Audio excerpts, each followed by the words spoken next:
Thank you for joining me. I'm Julie Belew, and this is Rape the Podcast.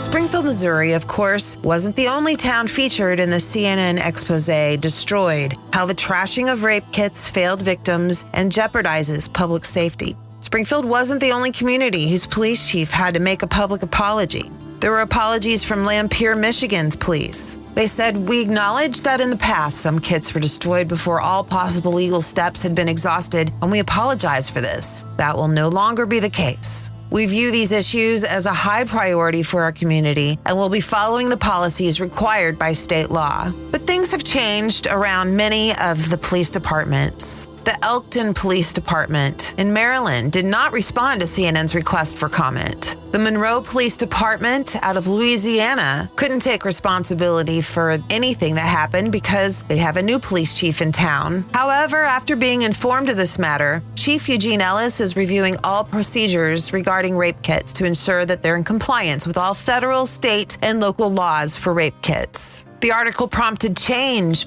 in the Albuquerque Police Department. As a result of CNN bringing this issue to light, Albuquerque Mayor Tim Keller is directing the Albuquerque Police Department to change its policy related to the destruction of sexual assault kits for unsolved cases. They are revising policy to ensure the kits are preserved as long as the statute of limitations applies. The kits will be preserved even if the department receives a disposition from the district attorney that determines the evidence may not be needed. And they agreed it's appropriate to preserve sexual assault kits so they are available if an unsolved case is reopened for any reason. So whether they were clearing up space in the evidence room, didn't have enough time, or investigators to look into those cases, as we've learned in this podcast so far, shoddy police work and rape kit destruction isn't the only problem when it comes to treating the systemic problems around sexual assault. But let's not forget that it is a problem.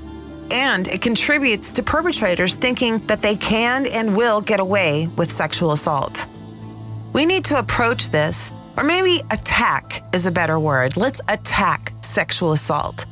Let's assault sexual assault from all sides. It's a fucking war.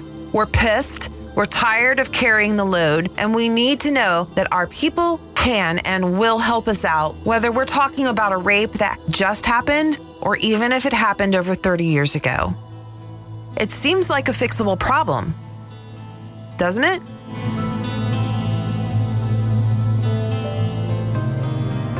Here's more from my conversation with Lisa Farmer from the Harmony House. Tell me about your position here.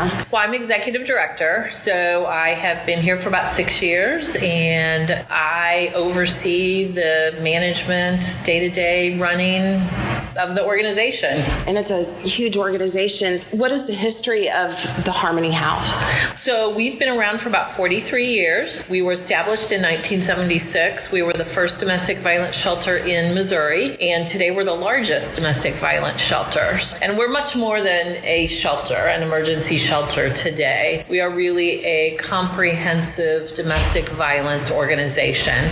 So we provide emergency shelter, we provide case management services, both in shelter and outside of shelter. We have an outreach program. So we have 3 case managers that work with survivors in the community. We provide court advocacy, life skills classes. We have on-site counseling. We have children's services. We provide housing assistance for survivors. So we really have evolved over the years into a kind of a full service organization. And we really try to provide all the tools and resources a victim of domestic violence may need to help them move from being a victim to becoming a survivor. Is it mostly focused on domestic violence? It's entirely focused on domestic violence. Tell me about the victims who come to the Harmony House, their sex, their race, income situations, if you can. Sure. Well, we shelter men and women. We started sheltering men about about 3 or 4 years, probably 4 years ago now. We have always served men in our outreach program, but we realized there is no safe shelter for men in this area, and men need shelter too sometimes. So we shelter men now. We shelter individuals of all races, all ages. We have domestic violence survivors who come to us in their, early to mid 20s, and then all the way up into their mid to late 60s, I would say. I'm sure we've had maybe a little bit older than 60s, but really we see everyone. We also shelter the children who accompany the parent. And so we're also the largest shelter for children in Springfield, which I think is something that people don't realize. I think when people think about domestic violence, they think about the adult victim, and they don't realize the impact that it has on the children in the household. So every year we shelter between 400 and 450 kids as well. As far as their income goes, when I was coming to get some help from the Harmony House, because I was in an emotionally abusive relationship that I'd gotten out of and was looking for some help, and I can't tell you how much it helped me. I was just so grateful to have a group therapy session that I could go to. But I noticed that everyone involved was more of a lower income. I wondered about, because I know it happens regardless of income. You're right. And that's a really good point. I would say that the majority of the people we work with are probably from the lower socioeconomic sector. However, we do shelter some individuals from upper socioeconomic sectors. But I think there's several factors that play into that. I think individuals from the upper socioeconomic sectors are even more reluctant to come forward for help, because I think sometimes they feel even a greater sense of shame and embarrassment, which they shouldn't. Nobody should. Only the abuser should. But I think there's often in that upper socioeconomic sector more pressure to have a perfect life and to present this perfect image. And so sometimes I think for that reason, it's harder to come forward. Also, lots of times their abusers may be somebody prominent in the community, and they're fearful that nobody's going to believe them. So I think that those are some of the reasons we don't see as many in shelter. Also, sometimes they do have the resources to maybe move out and get an apartment right away, or hop on a plane and go to another state to be with relatives somewhere else. Now, not always. We've had individuals who come from affluent families who, and maybe they were professional women, but their abusive husband still controlled all the money. And so they came into shelter for a few months till they could get their paychecks. But I do think in general, folks from the lower socioeconomic sectors don't have as many resources. All of those factors combined, for sure, mostly we see lower. Right. Does the Harmony House work with the local colleges? We do. We have, just in the last year, we started a prevention education program. That's been one of our goals. We have not had the funding to be able to do that in the past. So we now have a full-time prevention education coordinator who goes onto the campuses and works with primarily MSU, OTC, a little bit Drury. So we're really involved in Project HEAL, which is a campus-focused prevention program. So yes, we absolutely do. We go into the high schools as well and the middle schools. That's great. How about sex workers? We have not worked with a lot of sex workers. We do provide shelter for human trafficking victims, however, or we will provide shelter for human trafficking victims. That's probably one way we've veered out of our original little niche of domestic violence. Okay. But we haven't had a lot of those referrals. And I will say probably it's something we haven't really promoted very heavily because we're so often full anyway, or very close to being full. If we do get a referral or somebody calls in they're a victim of human trafficking, we will provide services. That's excellent news. What role do the advocates here from the Harmony House play in the community? Do they work, I guess they work with the police? Can you kind of explain how that works, the court advocates especially? So we call, in our organization, we have case managers and advocates. So for us, our advocates actually staff shelter 24/7. So they are really not out in the community per se. However, our case managers are. And so we have 3 outreach case case managers who work with survivors who are in the community. These can be survivors who have left shelter and still need case management support, still need court advocacy, all of that. And then we've got 5 case managers in shelter. So they provide a lot of court advocacy for the clients they're working with. And it just depends. Every situation's different. But we'll work with law enforcement. We'll accompany survivors to meetings with the police or the sheriff, meetings with the prosecutor or with their private attorney if it's a civil legal situation. They will help explain the criminal justice process and accompany them to court when they're potentially going to be facing their abuser, or just even if the abuser is not going to be there, still accompany them to court because that's stressful. Our case managers interact a lot with different aspects of the local criminal justice system and other providers. We'll go to DFS, Division of Family Services hearings, or meetings with the team if we have a family in shelter who's also involved in the family services system. So any type of advocacy, they'll work with landlords, they'll work with creditors. Any type of domestic violence victims face so many barriers. And in our organization, it's the case manager's role to work with that victim, to advocate for them in whatever way they need advocacy, help them access other resources and other sources of support. Where do you get these advocates from? We hire, They're paid positions? Yeah, they're paid positions. Yes, our case managers are all paid positions. And what kind of training do they go through? We look for people who have either prior experience and or some sort of human service social work degree. And then when they're hired, we have about a 2-week training period for them. Our director of operations, Sunny Nutt, oversees that. And so it's a combination of shadowing other case managers, spending time in our advocate office, which is in shelter. Our advocates are the folks who manage shelter day to day. So they'll spend about a week shadowing in the advocate office. They spend about a week shadowing other case managers. They watch videos online that the state coalition produces. There's some reading that they do. We have a whole pretty intensive training program. And then they're not given a full caseload right away either. So we start, they might get 1 or 2 clients. And again, their supervisor, we have a position called case management coordinator. So the coordinator will work really closely with new hires and just make sure that they get up to speed. I wonder how overloaded the advocates are.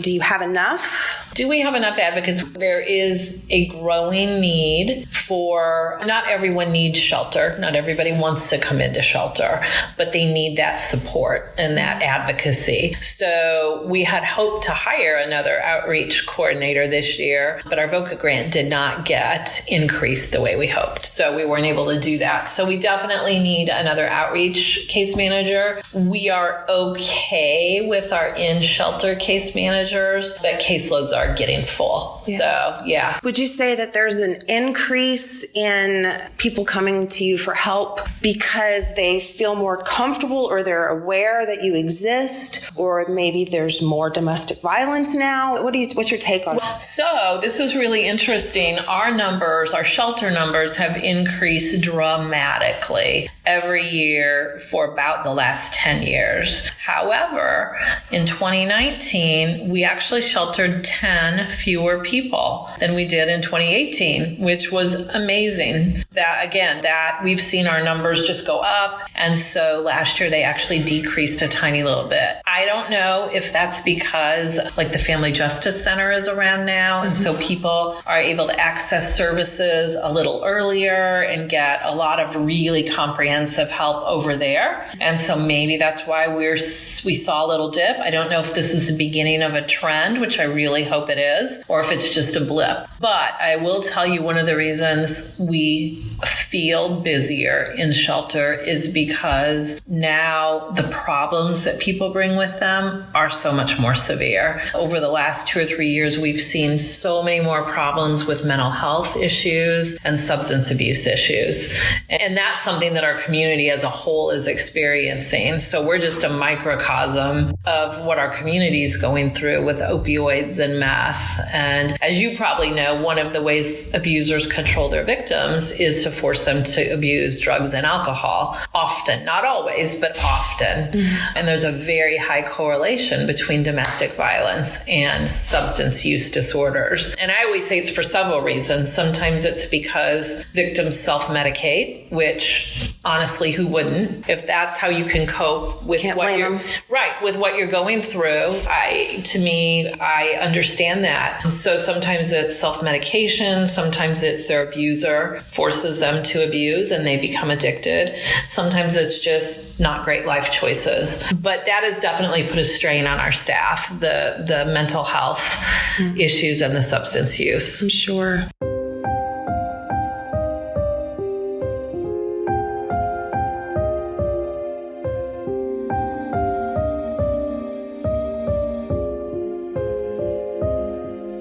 I wanted to know how Springfield, Missouri's advocacy compared to other towns. My internet search led me to an organization called Moving to End Sexual Assault of Boulder, Colorado.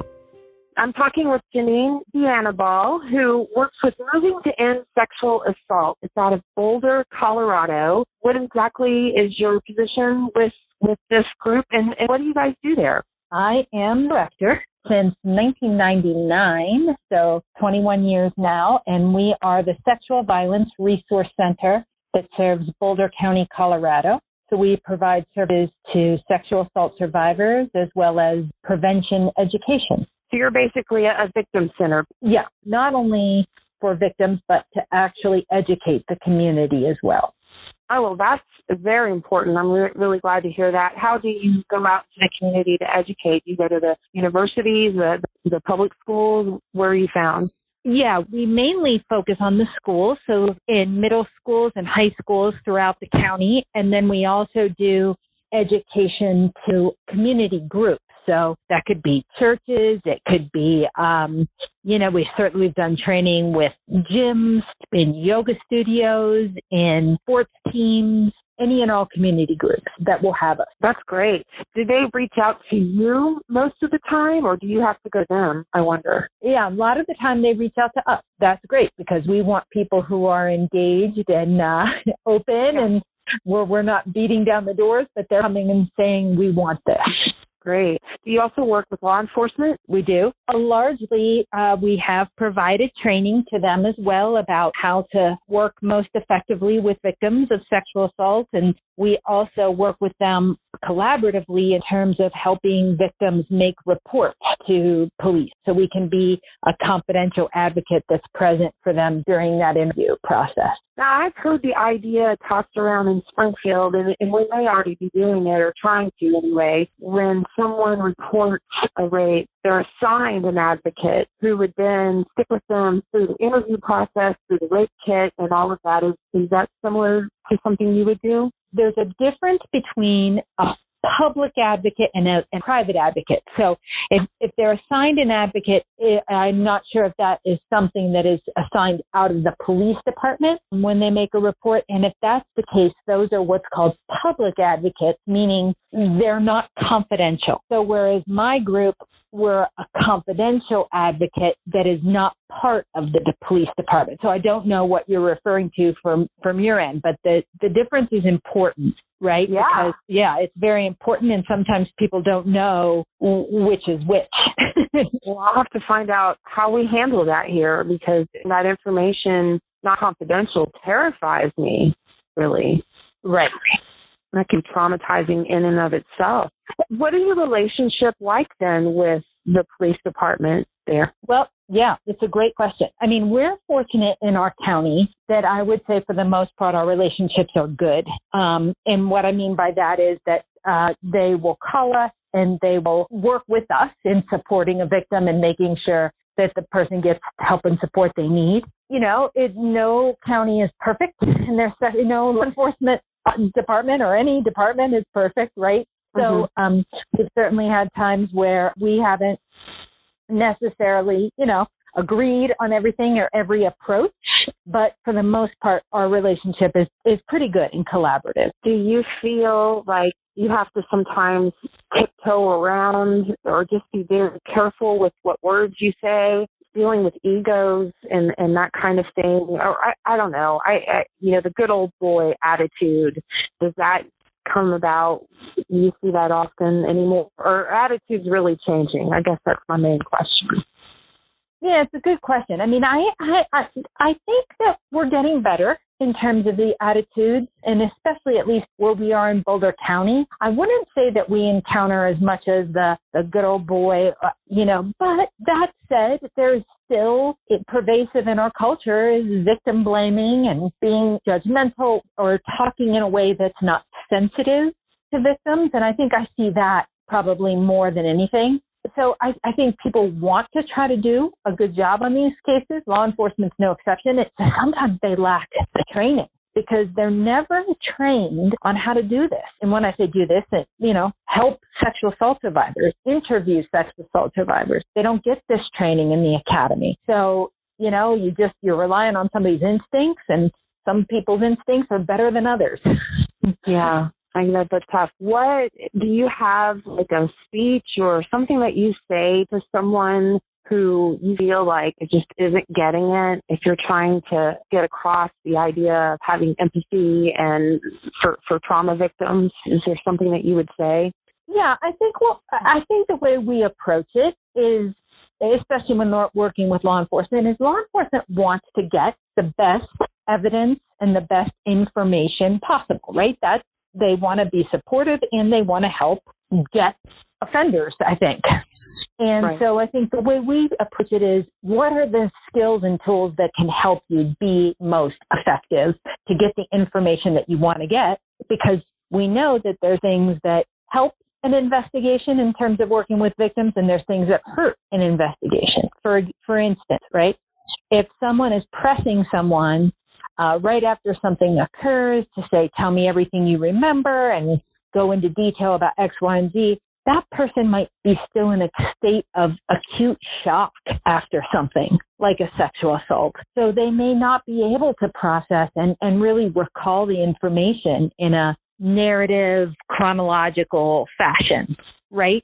That might be something that we train law enforcement on is, why don't you let someone take a day, take 2 days, take 3, rest, seek support, then come back and do the interview, right? And so it's just little tweaks like that to the approach to get the best outcomes for everybody. Right. I would imagine that you, in your training, that's something that you cover is showing people how to be more, I guess, empathetic to victim stories. What would you tell somebody who's hearing it for the first time, that someone's telling them that what should their reaction be? I think it's really to just listen without judgment, to validate the feelings, whatever feeling it is, if someone's sad or angry, or maybe someone is, numb and having no feeling. It's just like, okay, you're feeling numb right now. So not trying to assume or get someone to act or feel a certain way, but just meet them where they are and listen with support. And then, of course, certainly don't blame. So avoiding things like, well, why were you in that part of town? Or, why were you drinking so much? Or why'd you give him a ride home? Those are things that will just do, frankly, a ton of damage. Yeah. I was looking at your website and seeing what kind of training that you do, and all revolves around trauma training, and something about friends and sexual abuse, which I'd be interested to find out more about someday. But what is secondary trauma? Yeah. So secondary trauma is what occurs when people who are usually in the helping profession or the social services profession, right, and they're exposed to traumatic things, right? They hear stories of sexual abuse or sexual assault, and then they start to feel like they have some of the symptoms of trauma, just as if they experienced the trauma themselves. So they might start to exhibit things like difficulty sleeping, nightmares, intrusive thoughts about the event. So even though the trauma didn't happen to them, just by their exposure to the content, to the information, they can start to be similarly affected as victims are. Wow. I wish someone had mentioned that to me before I started doing this podcast. Exactly. Podcasters can get it. Exactly. But don't you think, or I hope you think, that talking about it is the best medicine, that getting this idea that it's something to be ashamed of has got to go by the wayside, because we have just got too much commonality with regards to what we're all feeling. So many people have been affected by it. Don't you think it's something we need to talk about more in public? I do think that for so long this issue is allowed to thrive in secrecy and silence, right? So I think the more that people feel brave to come forward, to tell their stories, to talk about it, write about it, sing about it, it takes the issue out of the darkness and into the light, that we can work on healing from it and then ultimately preventing it from happening more. Yeah. Well, that's just a great place for me to end this. I selected, you guys, I kind of just really love the name of your group, Moving to End Sexual Assault. I think that is very poignant. I thought that our towns were a little similar. We both got a university population. We're just slightly bigger, not much bigger than Boulder. Not much diversity, and I don't know. I felt like we had some similar issues, and so I looked at the statistics between the two cities, and I was shocked at how many fewer rapes, about 150 less reported than what we have in our town. Maybe that's proportionate to the population, but do you think that your citizens are reporting rape? That's a good question. I still think it's vastly, vastly underreported. I do. I think that people might start to label it as sexual assault, right? And maybe start to really name that for themselves, but to go to the next step to actually call law enforcement and then, cooperate with that process. That's like a whole new level of, it's laced with a lot of fear and worry. And I think there's some good reasons sometimes why people don't report it. I think the statistics will say that rape is one of the most underreported crimes that we have. Yeah. So I don't know. I'm always curious to hear how it stacks up and how one community stacks up against the other. And I don't know what to kind of make of that. I certainly think when we see low numbers of reports, it's not because it's not happening here. Right? On the one hand, it could be that you have fewer rapes in your town, but on the other hand, it could be that you just have more people who aren't reporting it, and so it's really hard to get your information out of the data. So.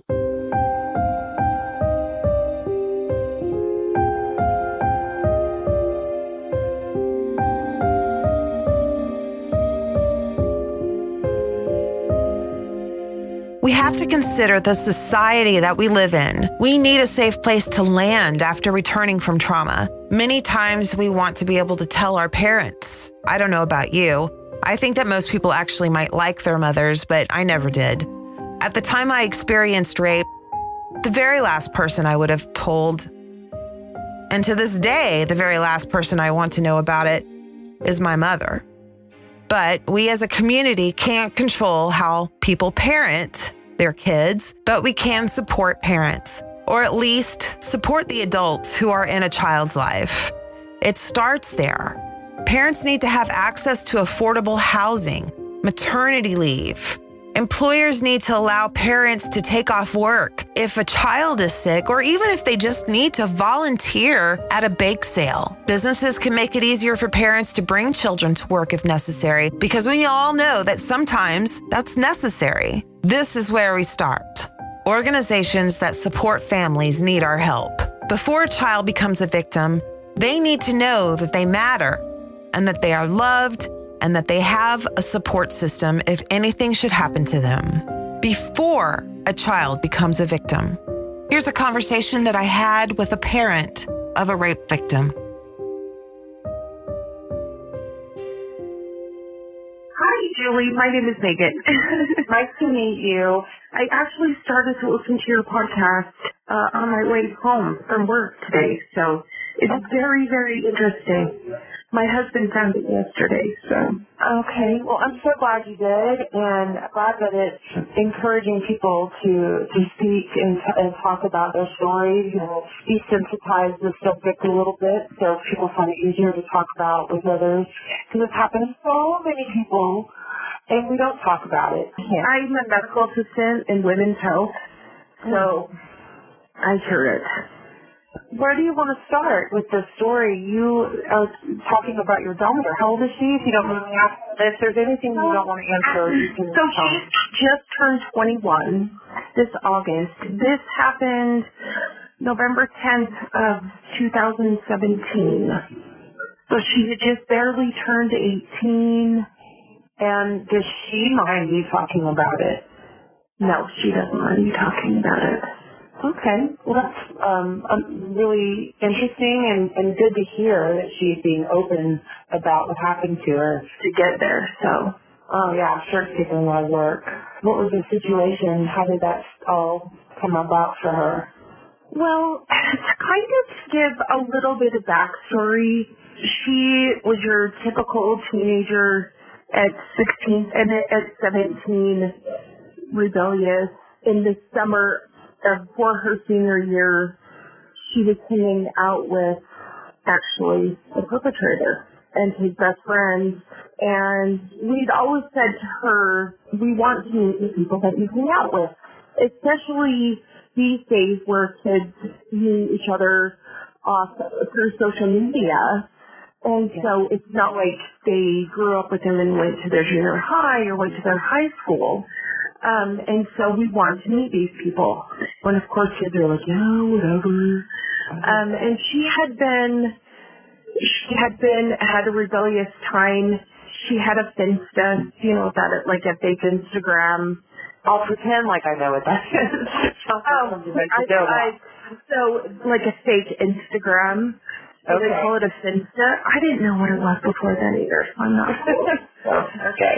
A friend of hers that had moved from Utah to Boston saw this and was like, and she was following it, and they came here to visit. She had told her mom, and her mom pulled me aside and was like, you guys gotta know what's going on. And so we looked on there, and we're not squares. I mean, we talked to her and were really open about things. We were surprised, and we knew, you know kids try and experiment things, but you're like, oh my gosh. So she was smoking pot and doing things like that, and then hanging out with people that we did not like, and she did not bring them around here to meet us. And I always knew it wasn't good people, especially if she wasn't really bringing them around, and so we kept getting after her. After we had found out about this, we took her phone for days and just combed through it. She was like, okay, I'm not going to smoke pot and blah, blah, blah anymore. And that lasted, like 3 months and 3 or 4 months. And we said, you are not allowed to hang around Drew and Adrian. And Drew is the perpetrator. And we said, you're not allowed to hang around with them. Well, unbeknownst to us, she said she was going to spend the night at her friend Maddie's house that November. When she said she was going over there to spend the night, they went over to having a party at his house. And so everybody was drinking, and he had been drinking a lot, I guess, beforehand, like in her car, and he'd thrown up outside of the car. She wasn't drinking while she was driving, thank the Lord, but then when they went back to the house, they were smoking pot, and I think she'd had a little bit to drink, and he was drinking more. So she'd had a little bit to drink, and he'd been throwing up outside. Well, they went inside down in the basement, and he called her down in the bathroom, and she thought he was calling her in the bathroom to go help him when he was sick and throwing up. And so she went down into the bathroom, and she was wearing a skirt, mind you, like a little plaid skirt, a schoolgirl skirt, and a white shirt. And so he locked the door, and she said, no, you don't want to do this.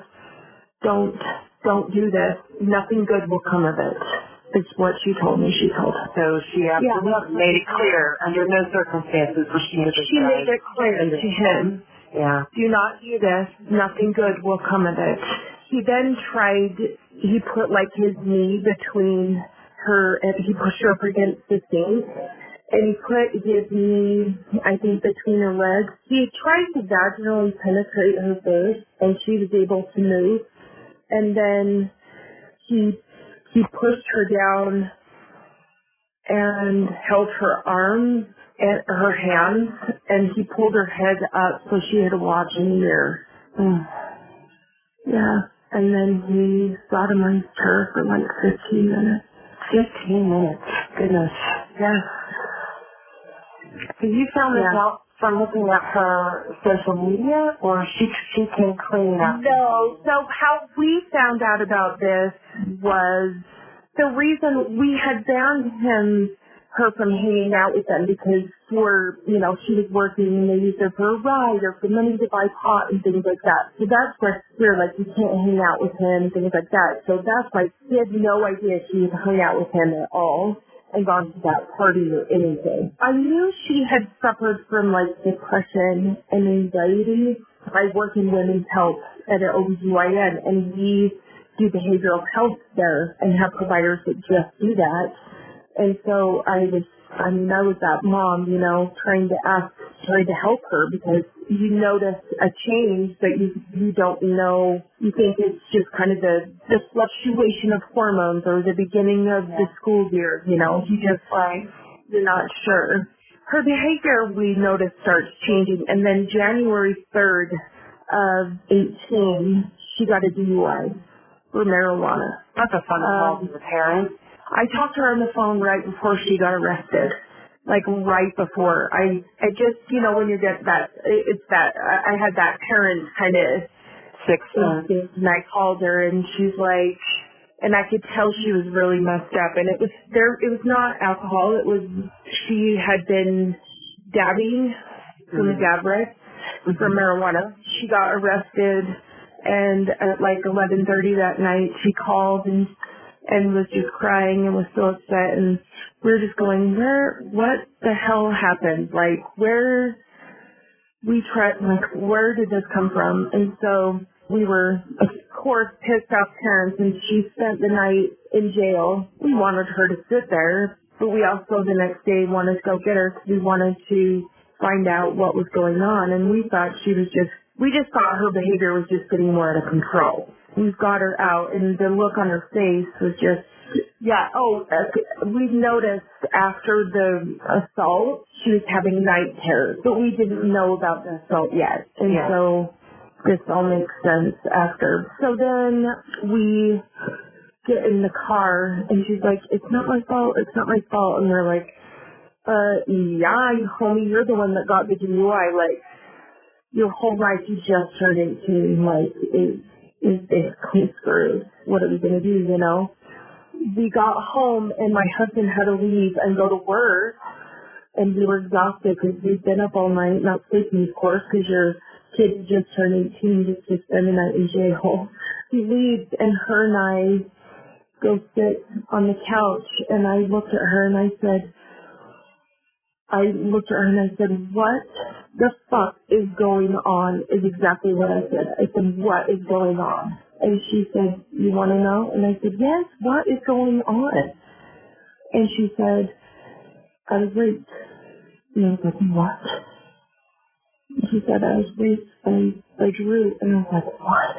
And she said, and it was in May. And I just,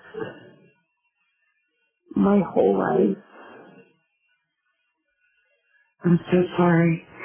And when she told you this, what do you think she wanted your reaction to be, and do you think that you gave her a good reaction? Yes, and Me Too had just been happening, and that gave her a lot of a push to be able to say it. Good. That's good to hear. She told me that. She said, Me Too, because I thought to myself, I'm like, Holy shit, I work in women's health. I do this all the time. You know what, I was trying to help her, like I said, and it can happen and you have no idea. And your kids can hide it.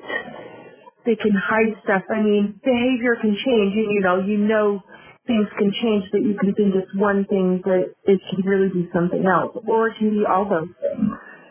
Why do you think she didn't tell you when it first happened? She was so ashamed. She felt like it was her fault.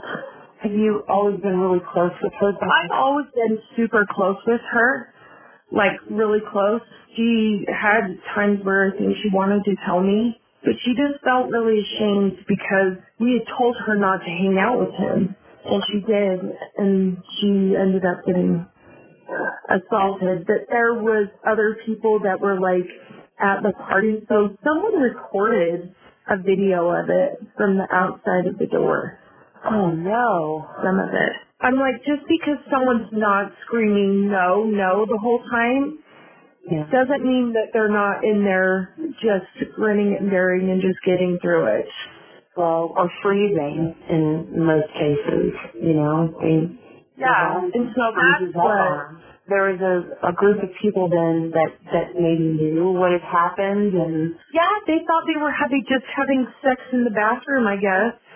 But no, he was assaulting her. You could hear people laugh. I've never watched the whole thing because I can't. Oh, I can't imagine that would be anything a mother would want to see in any way. Oh, yeah, it physically makes me sick. I mean, I have PTSD from all of this, like, super bad. Yeah, I'm sure. Who else did you guys told? Had she told? The authorities? Well, we posted it publicly on Facebook. Okay. You called them out on Facebook? Because we went to the police. As soon as she told me, I said, Hannah, we have got to report this. Like, we have to. And she's like, okay. We called the Orem Police Department and reported it.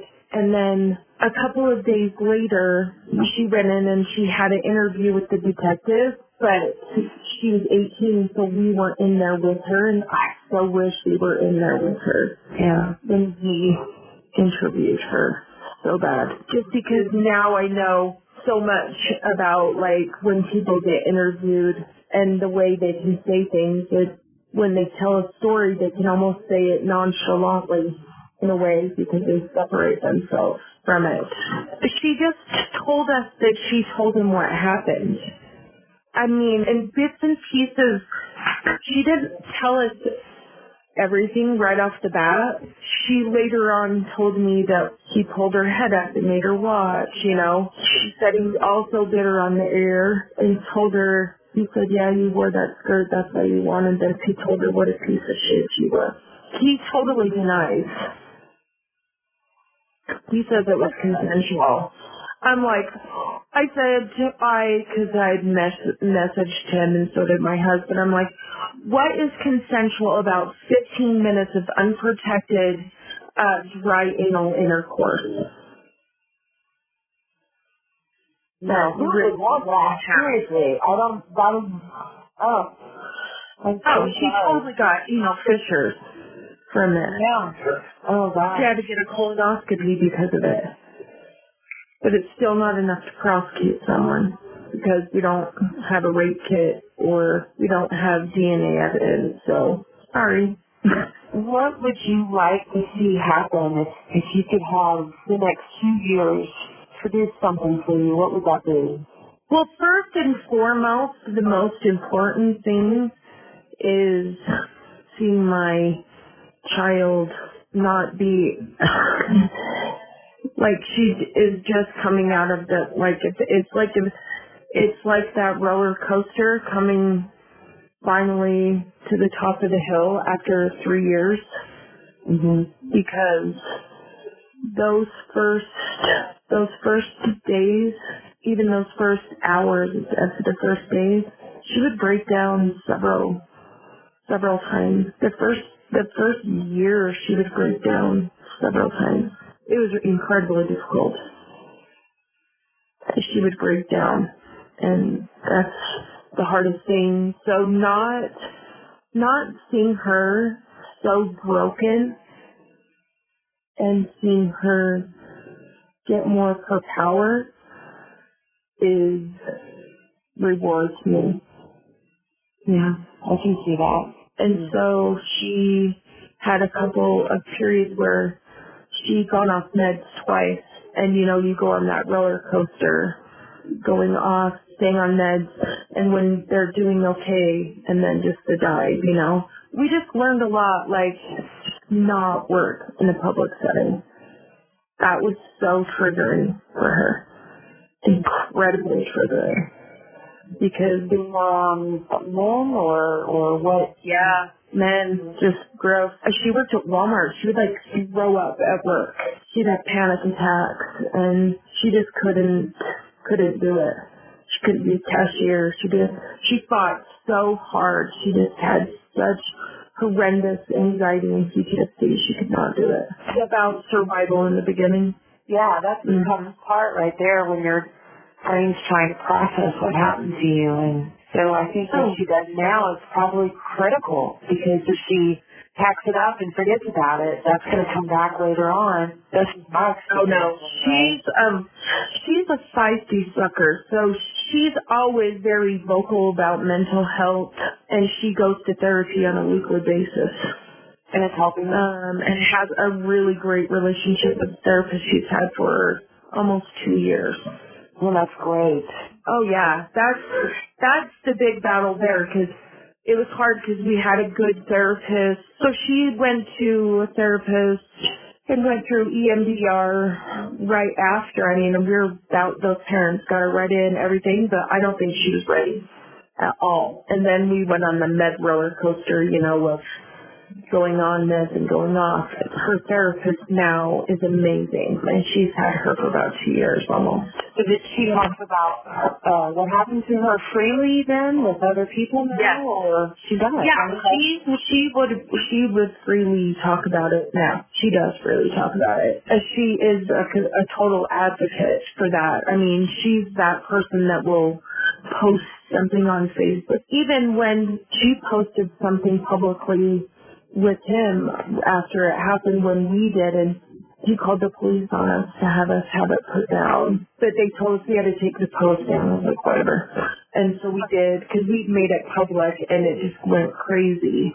And I still have the post that she posted as well, and she never took it down and won't. She's very vocal about it, But it has taken a long time. Like, sometimes people say, they ask, are you okay? Talking about, this and that, and she's just in the last while been like, no, I'm okay. That's like, therapy's been a really good thing for her. She's a very strong girl. That's great. Well, I'm glad to hear that. My hope would be always hope for justice, of course. They say 1 in 6, and I always tell her, you laid the paper trail, You're the beginning, regardless. Somewhere, sometime, because we've heard like, he's done that before, but got away with it, or people get rape shamed. That's the most awesome one. Yeah. And that still happens sometimes, and I'm like, whatever. But my hope would be for justice, that one day something would happen, or someone would say something that he would get prosecuted, or he would admit. I always tell people, if he was ever who knows, to try and go for public office or go do anything like that, man, I'll be the loudest voice in the room. Right on. It happens way more than people think. And I'm always that advocate, and always tell that to people. It's always someone typically. Yeah. Well, thank you, Megan. I really appreciate you being so caring, and your husband, and I hope that your daughter is proud of you as well. And I think the support that you guys have for each other If everybody had that, if everybody could have that. Well, thank you so much. We appreciate that. Well, keep the conversation going in your community, too. Oh, we do. In fact, we have a great rape crisis center here that's amazing and that were so critical for us in the very beginning. They provide up to 36 sessions for for our daughter, and also it was for parents as well, Okay. So, yeah, it was awesome. For the parents. Oh, that's great. Oh, yeah, that's another thing. It affects parents way more than people think. It changed our family forever. It brings out those primal instincts. We lived and it changed us forever, and I'll tell you what, I look over my shoulder, it gives me PTSD. But it changes you because you are forced to live in fight or flight at all times with your kids. Like, it is constant fight or flight, and especially when you're dealing with your child that says, I don't want to live anymore. I want to die.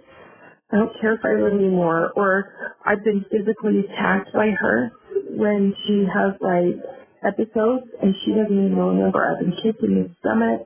It was like walking around on eggshells at all times, at least the first year and a half. Yeah. Way to rise to the occasion. We're, like I said, we're in that roller coaster trying to catch that top of the hill to come down a little bit. Hopefully, I know that your story will help not only victims, but parents of victims as well. I'm glad you gave them a voice. That was a good idea. So, if there's one thing that makes me emotional, makes me sad, is knowing it's a pain I can't ever take away.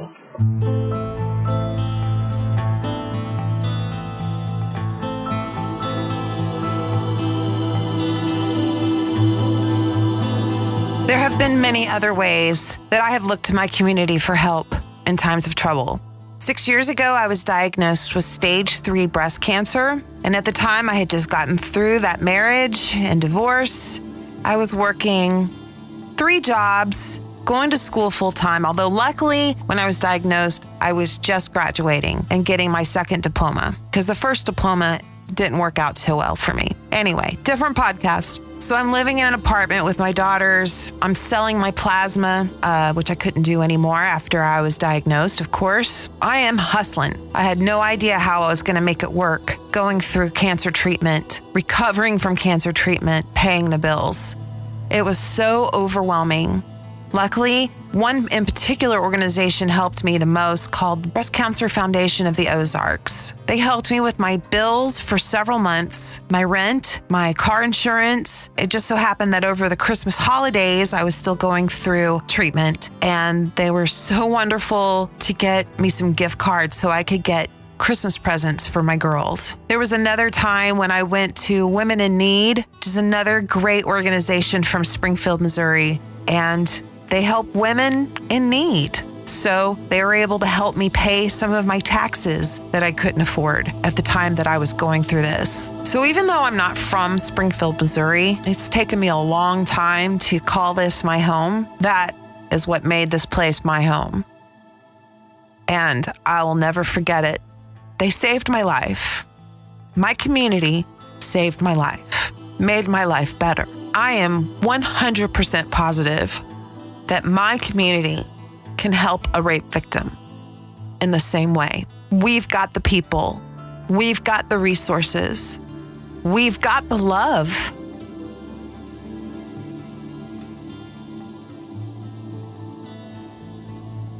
If you feel triggered by any of this conversation, I urge you to call 1-800-656-HOPE. I have links to self-care and any resources that you might need if you do live in the Springfield area. Please visit rapethepodcast.com. And if you don't live in the Springfield area, I know that you've got some resources out there. An internet search hopefully will lead you to them. In the next episode of Rape the Podcast, I'll talk with the prosecuting attorney of Springfield, Missouri, Mr. Dan Patterson. And we're going to hear from some more incredibly brave individuals who are going to tell their story. Take care of yourself. I'm Julie Belew. Thank you for joining me for Rape the Podcast.